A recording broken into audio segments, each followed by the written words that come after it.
Hi, and welcome to today's webinar, Enhancing Science Instruction Through Art. I'm Hillary Gerstein, the Associate Director of Education at the Center for Neuroscience and Society at the University of Pennsylvania.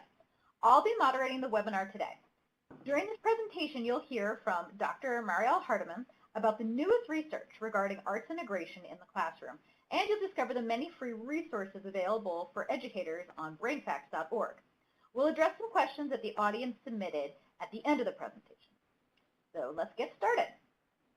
All right, today I'm going to be giving you a brief tour of some of the amazing resources that BrainFacts has for educators. I've actually used some of these myself and for some of my courses. We're going to begin today by looking at the educators page. To find this page, you'll go to the top right corner of the BrainFacts.org homepage and you'll click where it says Educators. The Educators section of BrainFacts is full of lesson plans that can be used to teach neuroscience in a classroom, as well as other content to help educators better understand the study of neuroscience. The Educators page also has a slideshow of resources. This is updated every time new content is added to the page. Below the introduction, you'll find the longer list of educator resources. By clicking See All Educator Resources at the bottom, you'll be taken to a list of over 300 lesson plans, articles, videos, and much more. So we also wanted to show you our Find a Neuroscientist program.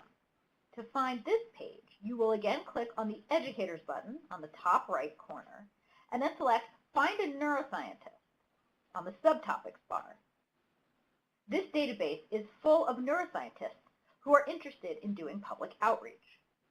By filling out the questionnaire, you will be given a list of local neuroscientists in your area and their contact information. These neuroscientists have volunteered to do things like host a lab tour, participate in a classroom visit, lead an activity, help you with Brain Awareness Week, or to answer neuroscience-related questions. Okay, so now I'd like to introduce our speaker for today.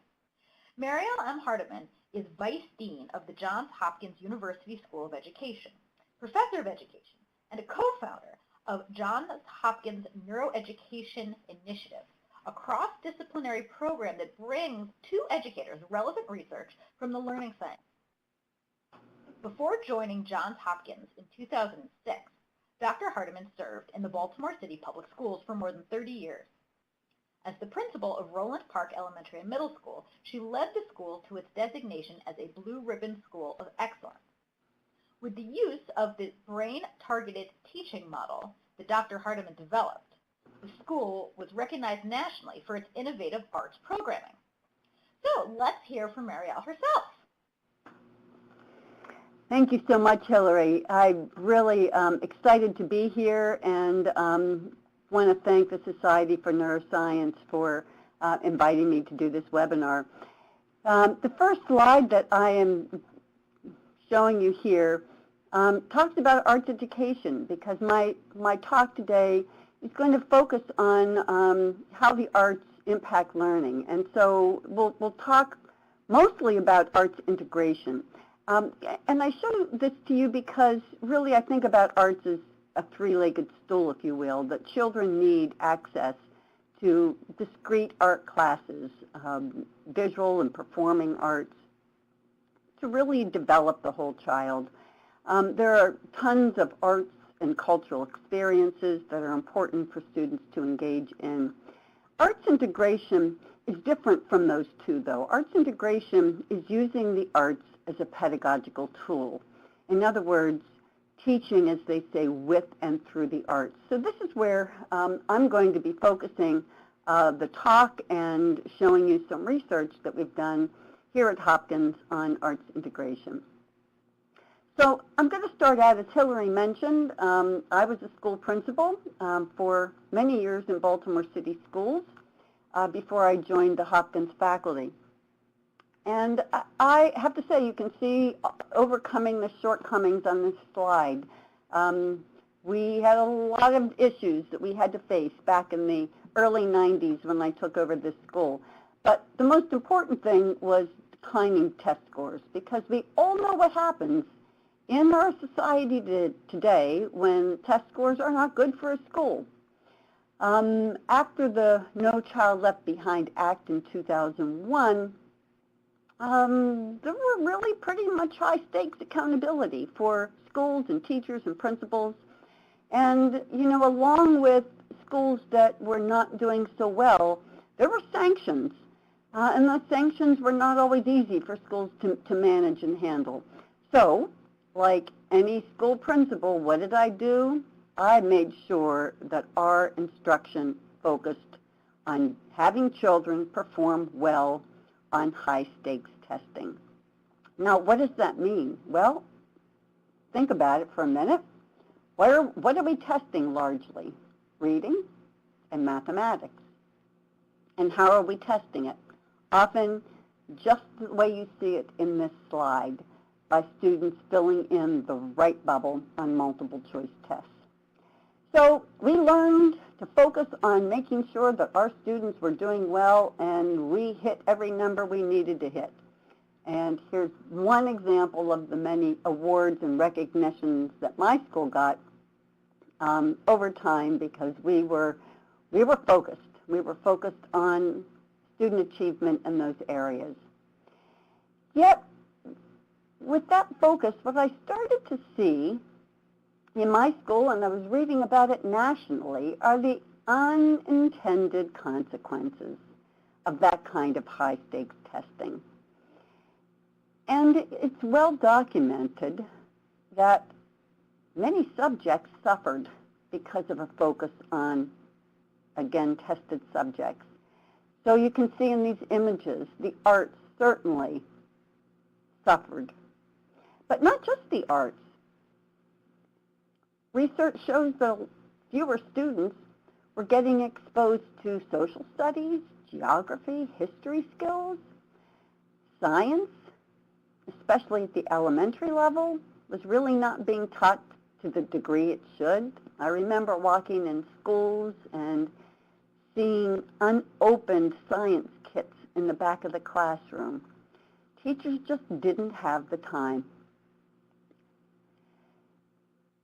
So I started to think about it and listen in my own school and in others when I joined the university, to look at what are the students saying about how we're teaching and our focus in schools, and what are the teachers saying. So I love this quote from one of the lovely students in my school: "When I learn using the arts, I find my happy place." What a beautiful smile. And I listened to the teachers, and interestingly enough, a lot of them said, you know, when we incorporate the arts into instructional activities, we notice a few things. We notice that the kids seem to enjoy more what they're learning, but they also seem to remember the content better. Some examples are a biology teacher teaching in a high school and saying that when her students came back to visit her, the unit that she did on genetics, that she fully art integrated, was what they were talking about. "Oh, Ms. McNamara, we loved your teaching. We really loved that one unit that you did." So she started to realize that, you know, kids seem to be remembering more of what they were learning when she incorporated the arts into instruction. So then we started to look at, well, so what are the research findings on this? Is this just all anecdotal information, or is there really research to support what children are saying and teachers are saying? So we started to find that indeed there were a lot of correlational studies linking achievement in reading and math, actually, to schools that were highly integrated in the arts versus schools that were not. Increasing in student engagement in learning, students wanting to attend, and just their joy of learning. In particular, there seems to be a growing body of research that children from low SES populations, so socioeconomic status, high poverty schools often, seem to really have some positive effects there differentially. And not just in achievement, but also in critical thinking and motivation, self-efficacy and engagement. And, the next study here from Doom is showing some similar results, increasing student motivation and engagement, and higher scores, especially for lower performing students. We were very interested in the movement in STEM to STEAM, adding the arts to the science, technology, engineering, and math movement. And so we started to find studies that actually were showing greater interest in STEM subjects when the arts were incorporated into STEAM. Additionally, students showed significant effect on their career consciousness, their understanding of certain STEM careers when the arts were involved.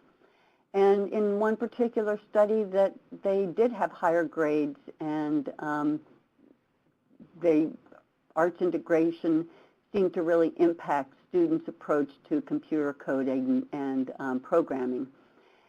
So, more globally, but also in the STEM subjects, the research is growing on the effects of adding arts.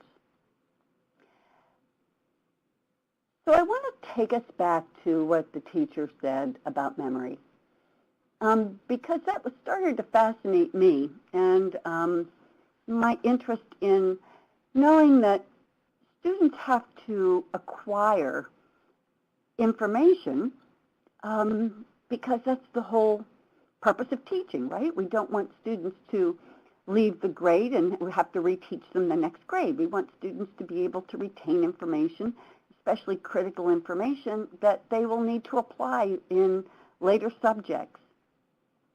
So I became interested in the neuroscience of memory, and that brought me to Eric Kandel, the Nobel Prize winner. If you know Eric Kandel's work, you know that his focus is on memory and, in particular, biological changes that occur in the brain when information is moved to long-term memory systems. I love his quote here from this book, In Search of Memory. If you remember anything of this book, it will be because your brain is slightly different after you have finished reading it. Dr. Kandel talks often to groups of teachers, and he calls them neuroplasticians. He says that when you are teaching and students remember your information, when it goes into their long-term memory systems, you've actually changed brain chemistry. So that's pretty powerful. We started then to think about what else is out there in the research, and what are the cognitive sciences saying, experimental psychology. So we put together what we're calling memory effects, and there are 8 listed here. And these were not memory studies done with the arts at all, in fact. They were done in labs, and their findings are very interesting. So I'd like to kind of break down a few of these, what we call memory effects. So rehearsal. So when we repeat information and we rehearse it, especially if we space it over time, it maintains information in working memory and helps to form long-term memory. So you think about how the arts would recruit this rehearsal effect, using music, using rhyme, helps children to chunk information, makes rehearsing more easily done, more efficient, and really, I think, helps with not having students bored. You don't want to teach the same thing the same way all the time. So using the arts is another way of giving children an opportunity to rehearse information that they've learned. Another effect is elaboration. Adding any kind of meaning to or incorporating information helps it to be remembered.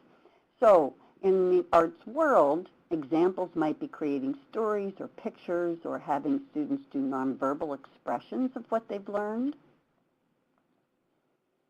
Another memory effect is something called effort after meaning. Thinking about students looking at an art object, for example, and puzzling over what it means. And research has shown that when we do have to make sense of something, it improves the recall for that information. And we know that effort after meaning is fundamental to art interpretation. Next is picture superiority. This research shows that actually memory for information is better when it's presented in picture rather than words.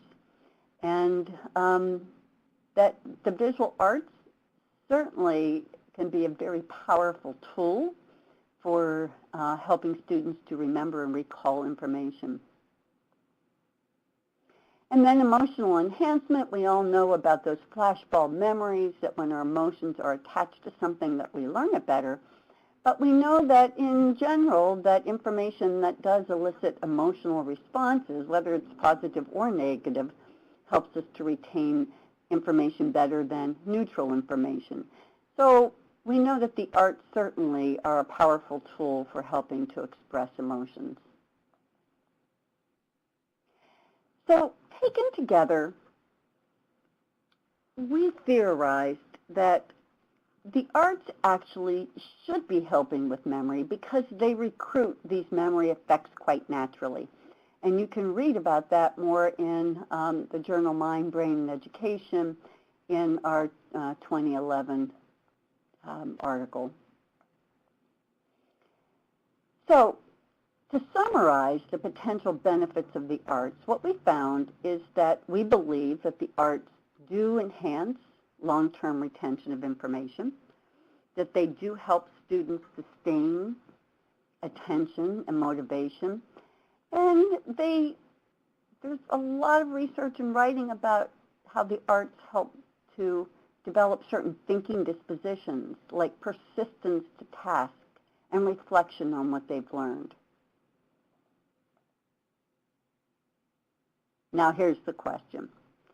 That makes a lot of sense, and you've showed us a lot of correlational research, but where's your proof?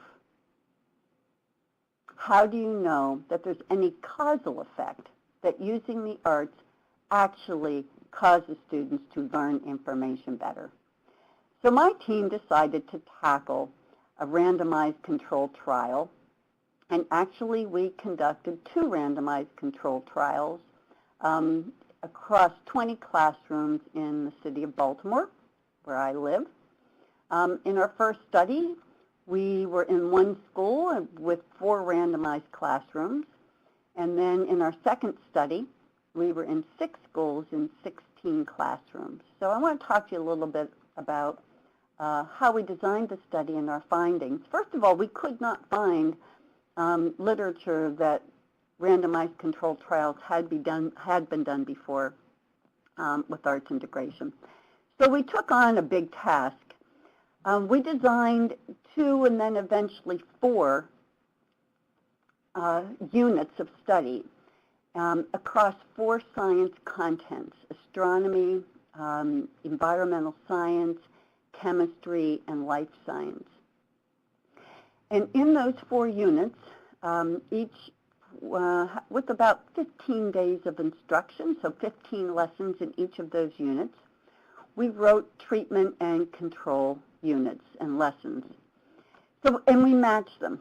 They were matched obviously for content, the same content in the control, which was conventional instruction, and then arts-infused activities in the treatment.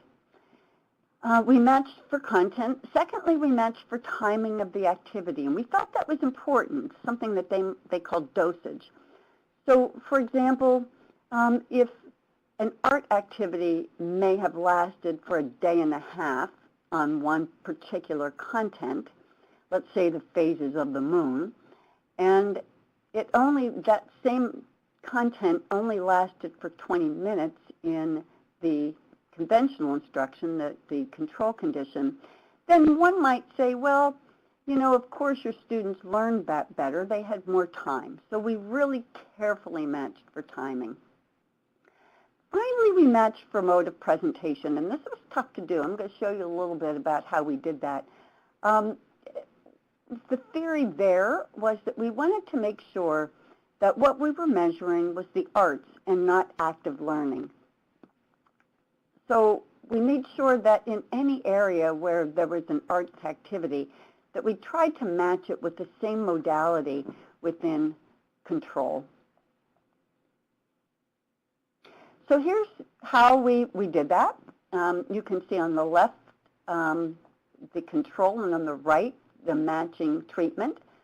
So if students were giving a verbal presentation, they might be doing a performance. If students in the control were writing, they might be drawing in treatment. If they were doing choral reading, they might be singing. If they were doing some sort of debate, they might be doing dramatic role play. So on and on, you see different ways that we tried to match what was happening from treatment to control. This next slide shows the different art forms that we used in the arts integrated lessons. And you can see we used them all, from singing to movement and dance. There were a lot of visual arts in it. That's a little easier to do. Theater, drama, and drama techniques. I'm going to be showing you some pictures of children using body movements to depict certain ideas or concepts that they learned.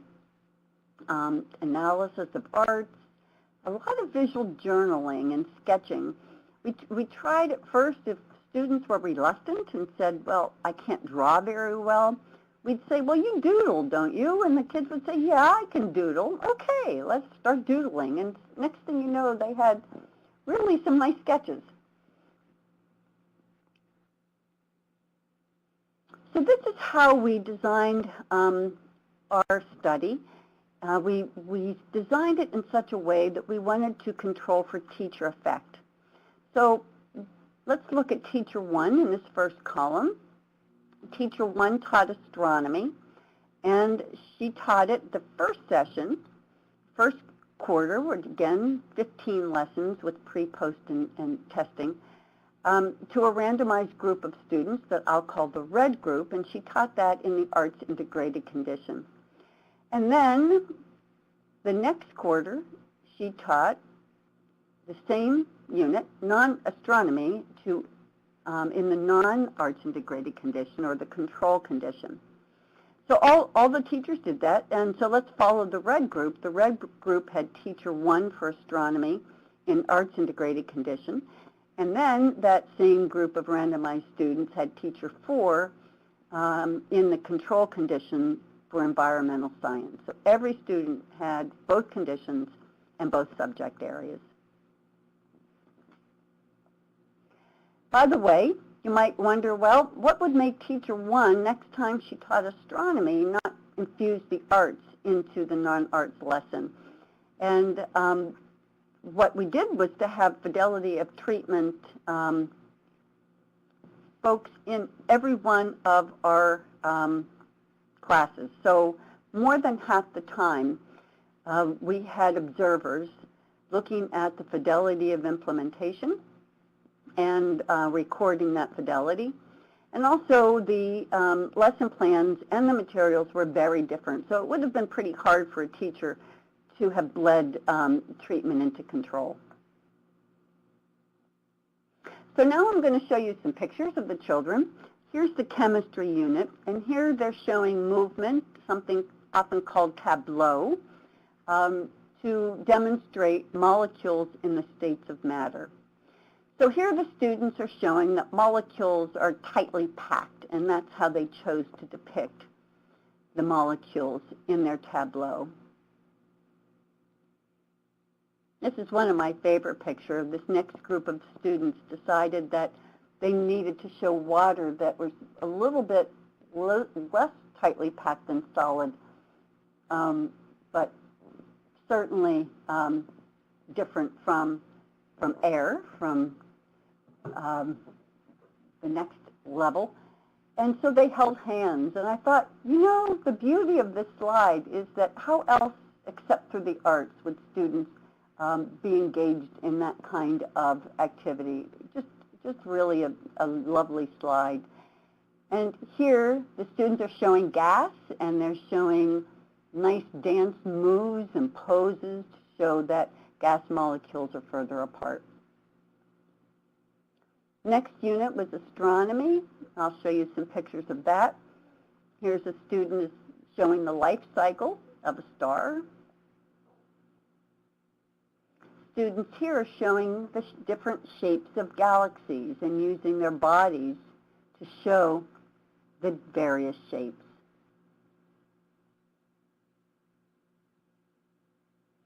In the life science unit,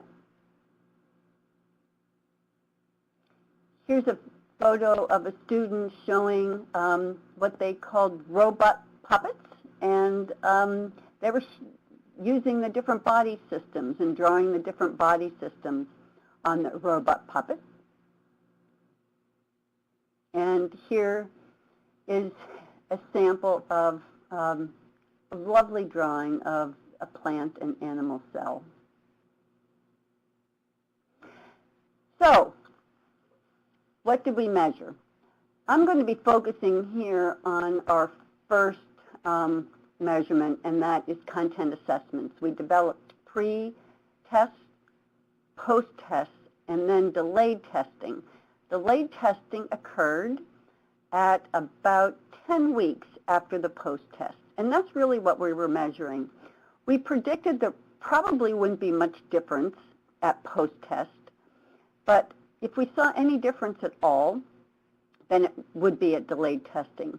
Our hypothesis was that arts integration would be as good as or better than traditional instruction. Now you may wonder, why as good as? Well, we felt that because many teachers resist using the arts because they're afraid it's going to take more instructional time, or leaders resist it because they're just not sure how arts integration can improve learning, that there may be resistance to it. So we wanted to show that because of so many other benefits of the arts, again, potential cognitive benefits, engagement, motivation, that other researchers have shown, that even if the arts were really similar to conventional instruction, there were still other residual benefits. We also measured student engagement, teachers' efficacy, their perceptions of using the arts, and very carefully looked at all of the fidelity of implementation, making sure that we looked at the quantitative ratings and then the qualitative descriptions to make sure that the study was conducted as planned. And then we looked at students' standardized test scores on our assessment, the Maryland State Assessment, and tried to correlate students' reading and math scores with how they were performing in arts integration, and we have some interesting information for that. So in study 1, again, there were 4 randomized groups, and we'll show you the results here. You can see overall, for the information retained, and this is going from post-test to delayed testing, that's how we measured retention, that arts integration had an advantage overall over the control condition. When we started to break that down, though, we found some interesting things. So this is retention level only in the control condition. And you can see that students at the basic level of academic performance, particularly reading instruction, learned less to begin with and remembered less of what they learned in traditional instruction than students who were at the intermediate and advanced level.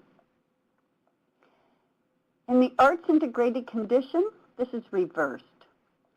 Interestingly enough, students at the lower level of reading achievement, again, learned less than their higher performing peers, but remembered more of what they learned.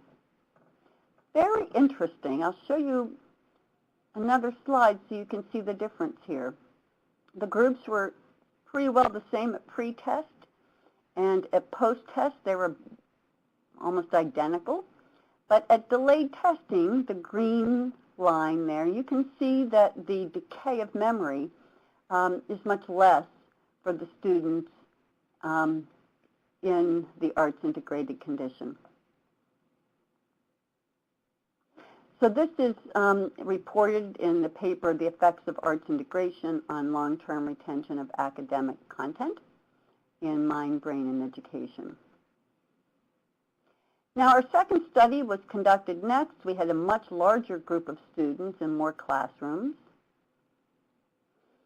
And we found here essentially the same thing, that it was the students at the basic level of achievement who really did benefit the most from arts integration. The green lines there are arts integration.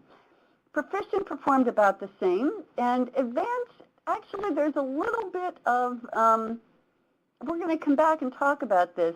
The advanced is a little advantage for the traditional instruction. So I want to talk about that in a minute. But I also want to show you this slide. This is very interesting to us and made us really start to wonder about a lot of things. We did not test for, we only tested for memory. We didn't test for other effects. But if you look at the blue group, the blue lines there, in session 1, they were in control, in the control condition, and they do better in the arts integrated condition. But look at the students in the arts integrated condition in the session 1. They actually do better in the control condition. So we started to wonder, could it be that if students had arts integration first, they were actually applying what they learned in the control condition? In fact, anecdotally, a lot of the teachers told us this was the case, that they saw that even once they had arts integration, that they started sketching things a little bit in the control condition, even when they were not cued to do that. They started to make up little songs or raps about what they were learning. So they were actually applying some of the techniques they learned in the arts integrated condition in control. So now that makes us wonder, could it be that students obviously need all of the content instruction that we give them, but it's not content and skills or creativity, it's both. And we do think that the arts can be a vehicle for the kind of creative thinking and problem solving that 21st century students are required to have to be competent, to be college and career ready. Vision, imagination, creativity, innovation. So how we have done this, and in my prior school, and I think you heard Hillary talk about the brain-targeted teaching model used as a vehicle. This was a model that was developed when I was a school principal, and then in my second book, further developed it. The model brings together research from the neuro and cognitive sciences and shows how it can inform a model of effective instruction. This model is built on thinking skills frameworks such as dimensions of learning, multiple intelligences, Bloom's taxonomy, and it goes through 6 stages. The emotional climate, the importance of students being emotionally connected and reducing stress. The physical environment, making sure that we are intentional about using novelty in the environment, that we pay attention to factors such as light, scent, and sound. The learning design, that we think about big picture concepts and help students to understand the gestalt of what they're teaching. You can see in the icon there, the puzzle icon, that the analogy here is that we often teach objective by objective, and we never really give students the full picture. It would be as though we would ask someone to complete a jigsaw puzzle, but never let them see the picture on the outside of the box. The individual pieces would not make as much sense. So we draw on the theory of schema and the idea that students do better when they're provided with a larger picture of what they're learning and how the individual pieces fit together. So the learning design is next. Then we think about our instructional objectives and our standards and how we're going to teach students to mastery. Here, the arts are really important, embedding the arts, as we talked about before, The idea that teaching for mastery requires memory.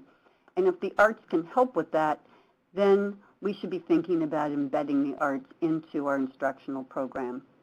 Next is teaching for application. This builds on a concept called adaptive expertise, that in order to be able to be expert and creative, we have to have a certain body of knowledge that we draw from. It's hard to be creative about something we know nothing about. So scaffolding the idea of applying knowledge meaningfully, but you have to still have those building blocks of knowledge.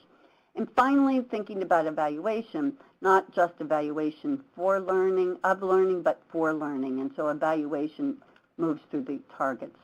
So now, thinking about the model, let's look at how the arts are all embedded through this model. First of all, the emotional climate. We know that the arts evoke emotion. The arts certainly add beauty. It is very interesting to walk into a school that's fully arts integrated and see the difference between a school like that and a school that is not arts integrated. Here's an example. A school that's fully arts integrated, learning is visible. You can see through artwork what the students are learning.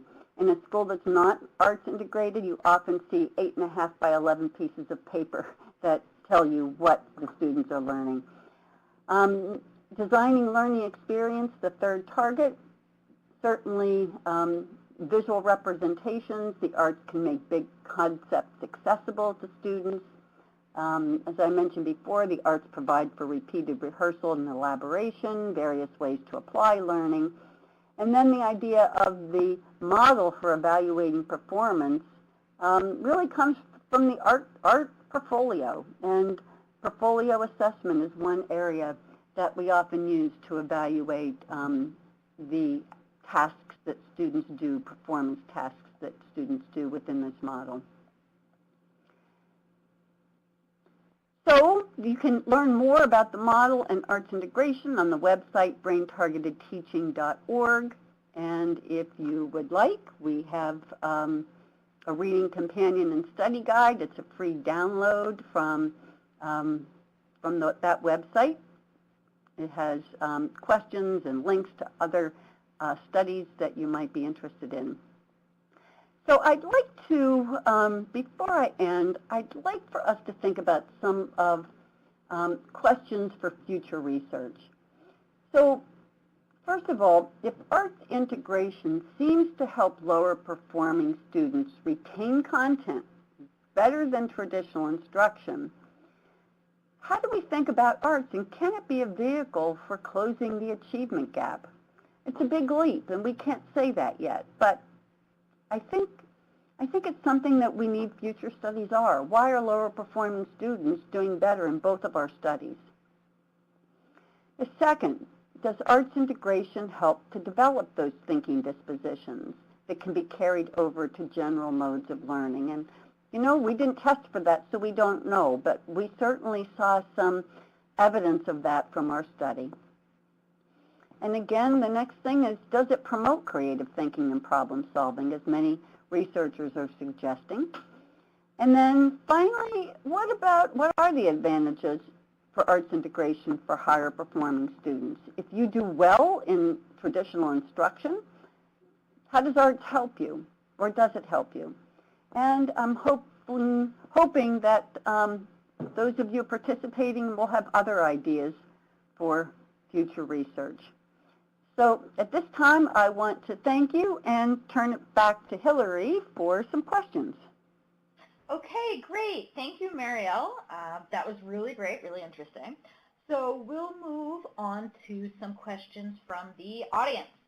So I'm going to start off with the questions that kind of relate directly to the research you just talked about. So one question is, why do you think that the students at the intermediate and advanced level did not benefit from the arts integration, or at least they didn't as according to the results? Yeah, so, you know, we have been, we've been looking at that, and I think one answer, there's a couple answers here. One answer is that if you do well in traditional instruction, then you do well that way. You might like learning that way. We found that more true for the advanced than the proficient. The proficient kids, in some cases, it depended on the unit. The kids at the middle level. The kids at the advanced level were the ones who, again, seemed to like traditional instruction. And again, you think about it, if you're good at learning that way, maybe arts doesn't help you. However, we do believe that even if, that there are probably other benefits too that we haven't yet tested. We do have another study, and I know that's probably one of the questions, so I won't get into that yet, but we have another study planned. There's one other thing that I want to highlight, though. One of our schools that had the highest number of students at the advanced level, we had 6 schools, and they were really schools with varying kinds of performance.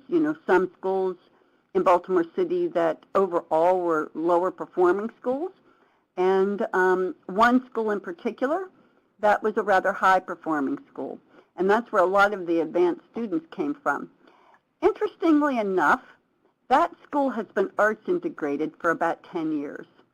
So we realized that by including that school, we may have stepped on our study a little bit.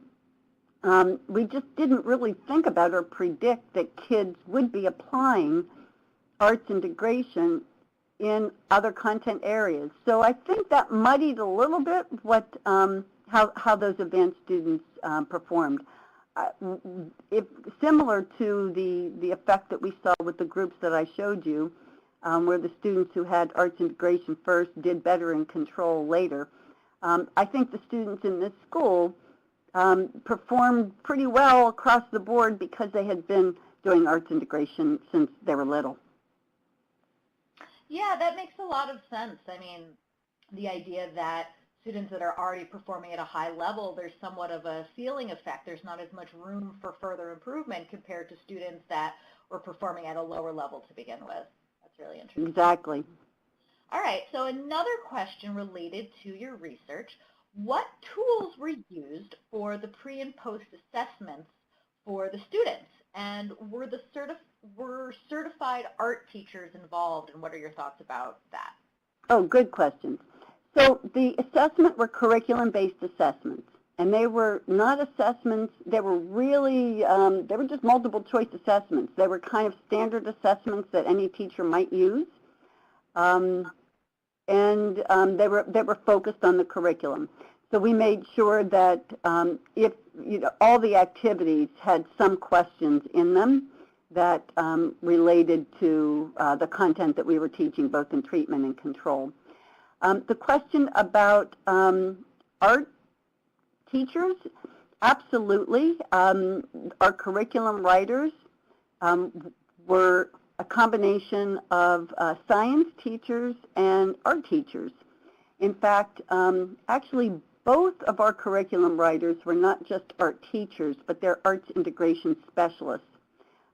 One working at a university level and one working in a K-8 school. Okay. And I probably didn't say this, but our subjects were all 5th grade students, so all of our lessons were focused on upper elementary, 5th grade.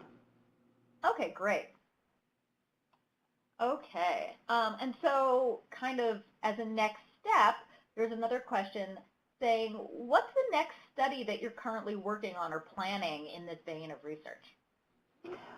Oh, thank you for that. Yes, we do have a proposal in for expanding our research.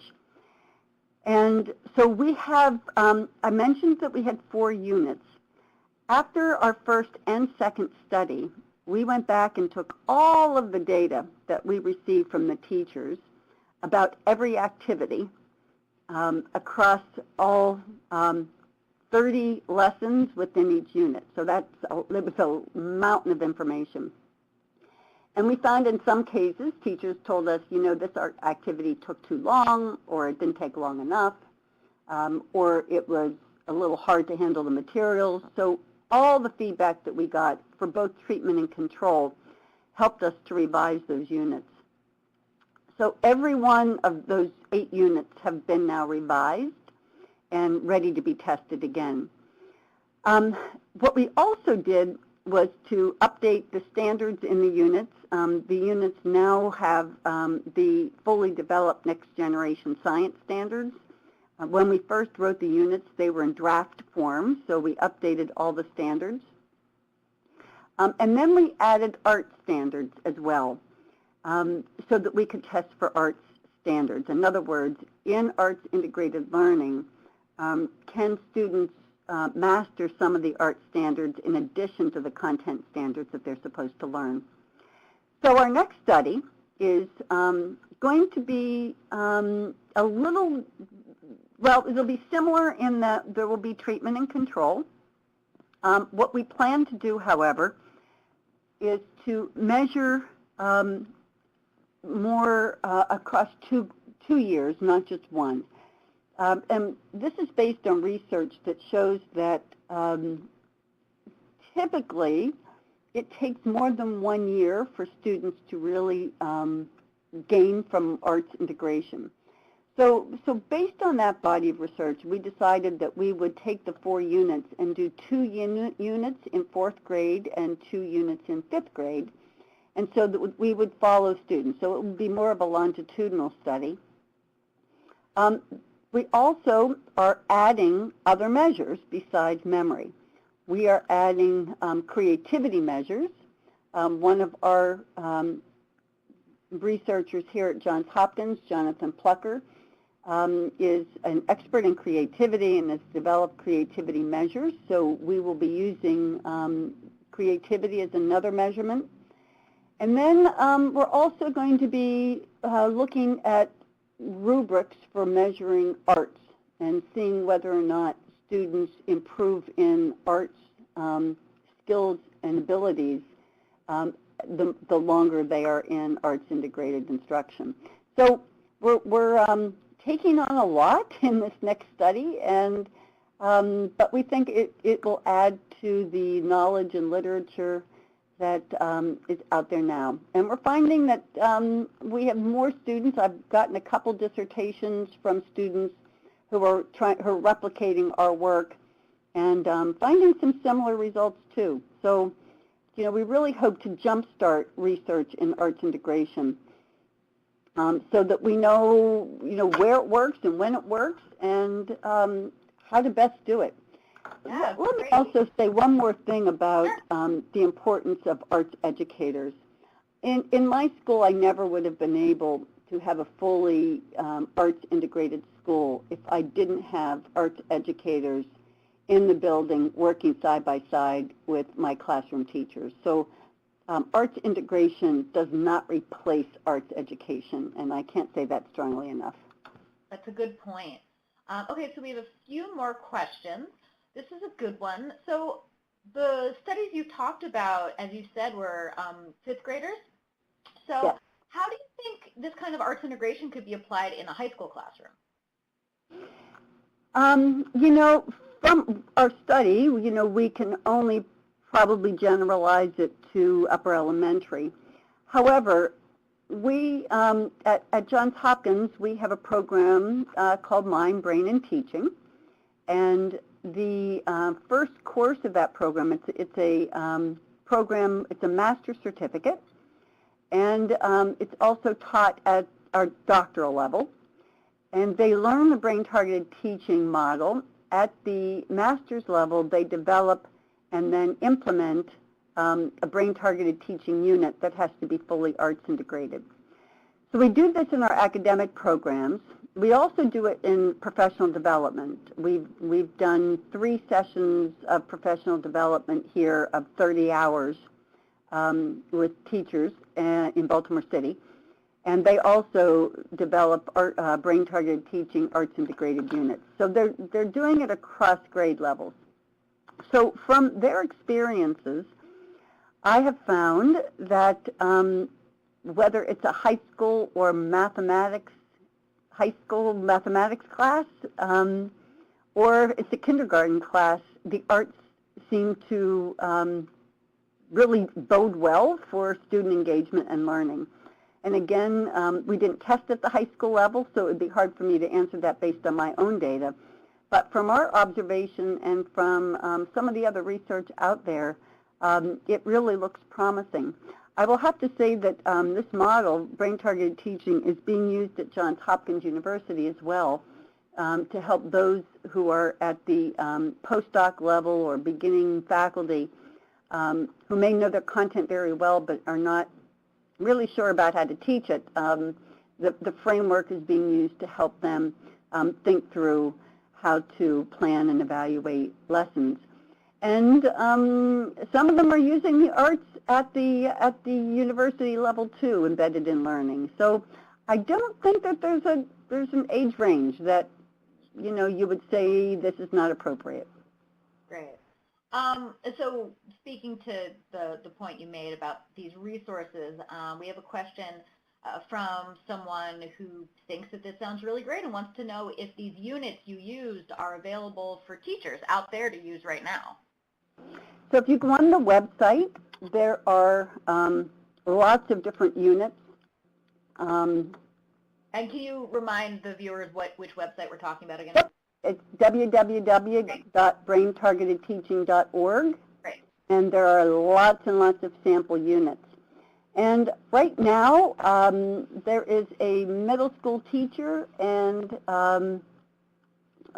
soon a high school teacher and an elementary teacher developing units that will be also on an online platform that will link to this website.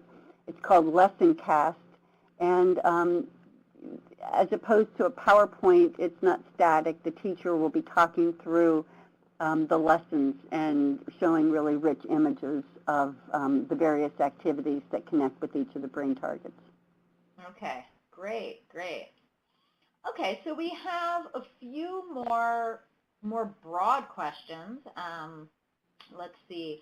So one from pre-registration is that perception is critical to art, and when neural pathways are disrupted, can art help reestablish these connections? So my response to this would be absolutely, because, from what I know, various sort of art techniques and methods are utilized in physical therapy and occupational therapy in a lot of clinical settings. Marielle, do you have anything to add? Well, I was going to say that's a question for you because that is not the research I do. Right. However, we do comb the literature all the time to inform the arts integration research, and I just saw an article on dance and the positive effects of dance on brain development and memory for older adults. So, the research is growing. Music especially. There's a lot of, probably the most researched in terms of, neural pathways or benefits in general is in music. Okay. So here's another question for you, I suppose. I can tell you my answer to it, which is very short. Do you believe that it will be possible to find one universal method to teach everyone? My answer is no, but I'm interested in your answer. Yeah, I agree with that, and I think that we've tried too hard to do that, and, to standardize learning and to standardize instruction. And that goes back to the movement of the Industrial Revolution, right, when education became more standardized. And then high-stake testing has only increased that kind of standardized thinking because everybody is taking the same test the same way, largely. So I don't think so. Now, I want to get back to the idea of who might be benefiting the most from the arts. And I think that what our thought is that, I think there probably are some benefits for any child at any level. But I'd like to focus just really on the data that we're finding and others are finding too. And that's that students who have difficulty expressing what they know in traditional ways, students who have difficulty with learning the English language, we believe that the arts are important, and it's an important tool for teachers to have in their toolbox to reach all students. So, maybe using the arts is not important for everybody, but, I do think that it does give students who do not learn through traditional ways as well another vehicle, another way to express what they know and what they have learned. And I will say one more thing with this, is that when I was in school, if I had been given a choice to demonstrate my understanding and knowledge by doing a research paper or using some art form to express what I know, I would be in the library tomorrow because I would find myself not having the skills and competencies to do an art form, to do any kind of an art form to express what I know. In other words, that would take me out of my comfort zone in terms of how I learn. But you know what? I wish I had been taken out of my comfort zone. I wish I had learned and been made to use the arts as a way of learning. So I did fine in traditional instruction. But you know what? I wish that I had been forced to stretch beyond my comfort zone and learn in different kinds of ways and demonstrate my learning in different kinds of ways. I think I would have benefited in the long run that way. And I guess that's why I'm passionate about it for teachers. I am not an artist and would say I have no creative ability that way at all. But, I think I would be more creative had I not been only taught traditionally. Yeah, it's becoming more common at the college level, at least in smaller seminar courses, to instead of having students do a research paper or term paper, students can do some sort of final project in the method of their choosing. In one of my courses, last year, one student did a podcast with interviews, and students can do visual kind of art or representative final projects as well that kind of span, different fields as opposed to just, a paper or a presentation. And so that's becoming more common now that I've seen. All right, I would have loved to have been in your class. Yeah, I think we have time for one more question, and I think this one is more to me. What is the neuroscience behind the artistic mind and the scientific mind? And so my response to that would be that those two things are not so separate or different. In fact, it's really just kind of interpretation or, application on the same things a little bit differently.